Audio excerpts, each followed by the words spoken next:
that I may know him. July 24th. God's appointed signature. And hallow my sabbaths, and they shall be a sign between me and you, that ye may know that I am the Lord your God. Ezekiel 20:20. How shall we distinguish God's true servants from the false prophets who Christ said should arise to deceive many? There is only one test of character, the law of Jehovah. The Israelites placed over their doors a signature of blood to show that they were God's property.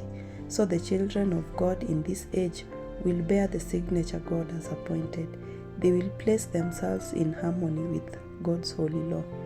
A mark is placed upon every one of God's people, just as verily as a mark was placed over the doors of the Hebrew dwellings to preserve the people from the general ruin. God declares, I gave them my Sabbaths to be a sign between me and them. Ezekiel 20:12.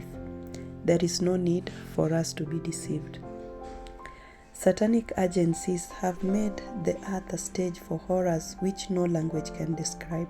War and bloodshed are carried on by nations claiming to be Christian.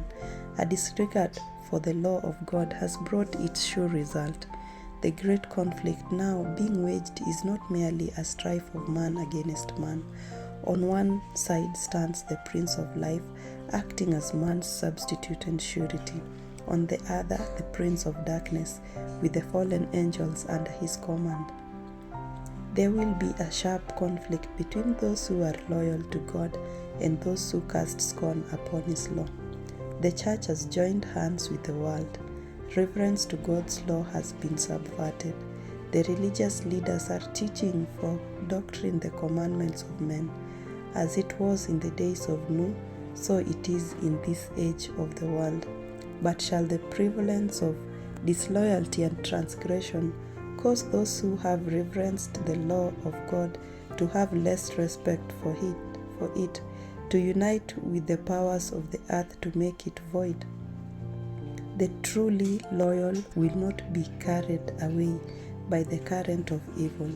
They will not throw scorn and contempt on that which God has set apart as holy. The test comes to every one. There are only two sides. On which side are you?